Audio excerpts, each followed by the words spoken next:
Ben ritrovati su Killer Maru Channel. Allora, oggi parliamo di qualcosa di un attimino diverso da quello che è il lockpicking, no?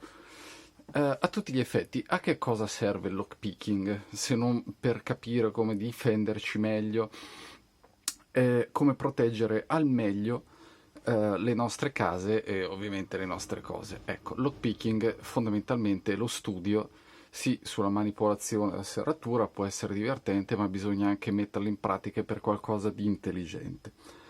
Questo video perché? Perché siamo in fase partenza delle vacanze, ok? Quindi forse diciamo che di solito sarebbe buona norma cambiare le serrature prima di andare in ferie o comunque aggiornarlo ed essere sicuri delle proprie serrature di casa. Quello che abbiamo qua oggi invece, scusate, ecco, è una serratura di quelle convenzionali che abbiamo quasi tutti in casa con il pomello, ok? Questo è il pomello che apre e chiude e qua invece abbiamo la chiave, solito, che apre e chiude, ok? Ok, ora si è agganciata. Vi voglio far vedere una cosa abbastanza inquietante del perché queste serrature non sono proprio così sicure. Mm? Sigaretta, scusate, ecco. Finito di fumare, ok, così non avete il fumo in camera. Allora, perché vi dicevo queste serrature non sono proprio così sicure? Per il semplice motivo che avere il pomello dall'altra parte è come avere la chiave inserita. Adesso, premesso una cosa, non tutte le serrature sono così, non vi spaventate. Allora, questa qua è una graffetta, ok, di quelle da disegno che è stata piegata veramente a cazzo di cane. Guardate un po' cosa succede, vi faccio vedere. Io li inserisco senza neanche toccare i pin della serratura. Vado a cercare qua dall'altra parte, guardate un po' cosa succede. Ovviamente non è proprio facile, in favore di camera. Vedete? Io sto girando senza neanche manipolare i pin della serratura dall'altra parte, ok? Questo perché? Perché alcune serrature molto vecchie, come questa, in questo caso, hanno un sistema, si chiama di bypass, ok?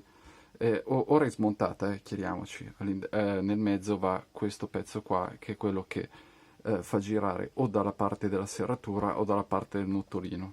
Ve lo faccio vedere al meglio, vediamo se riesco a mettere a fuoco, ok?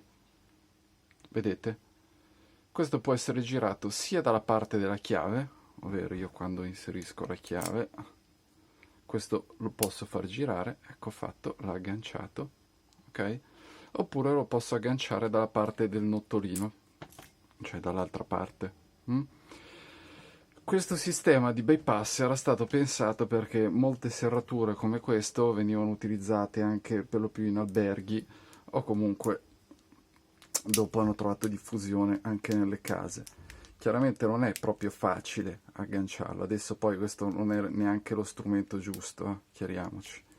Però, come vi ho fatto vedere prima, è bypassabile con questo sistema. Adesso vediamo di agganciarlo, eccolo qua, vedete?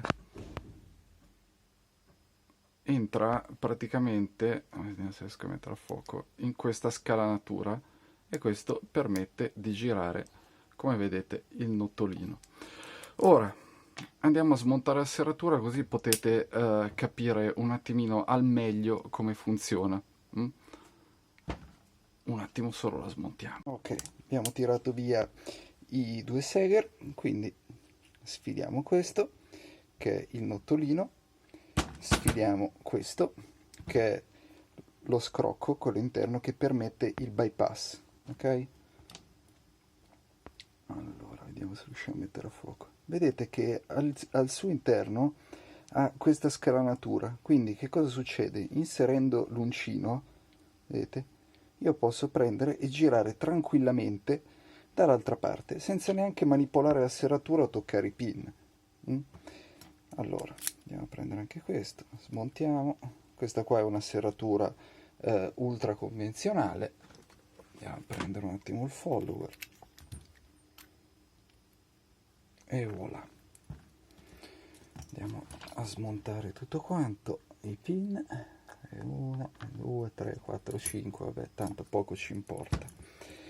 Guardate, allora, all'interno del notolino è presente questa molla, ok?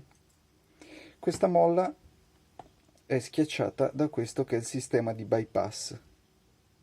Ops, non l'ho fatto vedere in favore di camera.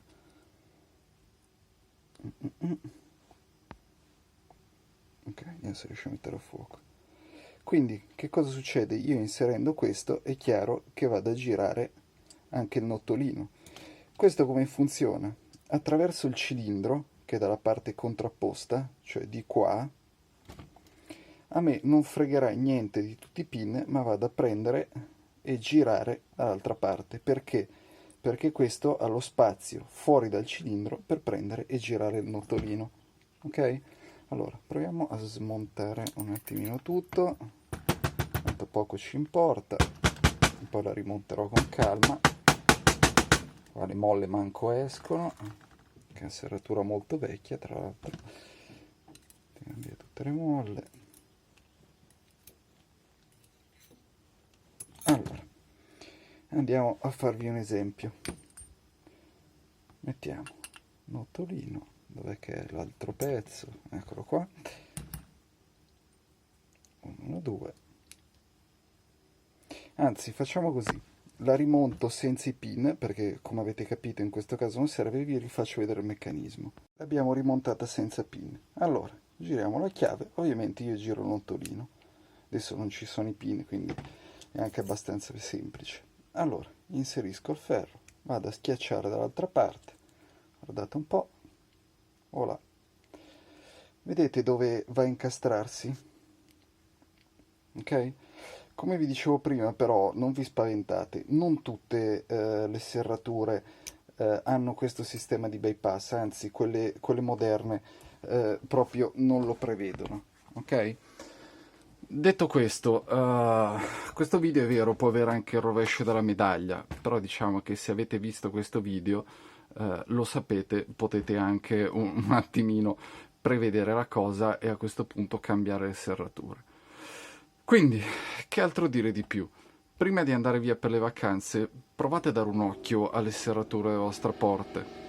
Questa è l'autoclave che è partito, quindi tra poco dovrebbe smettere, non vi preoccupate. Come vi dicevo prima, date un'occhiata alle serrature che avete sulla vostra porta di casa, quelle delle inferriate, perché ad esempio questo sistema viene utilizzato anche per alcune finestre, per la porta di albergo e via discorrendo. E tutto questo è stato fatto con un pezzo inutile di clips da disegno che è stata piegata solo a questa maniera. Quindi provate a pensare prima di partire ed aggiornate le serrature di casa. Il lockpicking soprattutto serve a questo, a capire come difendersi, a capire come funzionano le cose e soprattutto a tenere sicuro le proprie cose e la propria famiglia. Direi che anche per questo è tutto, un saluto e alla prossima. Ecco, ho finito ora l'autoclave. Ciao ciao!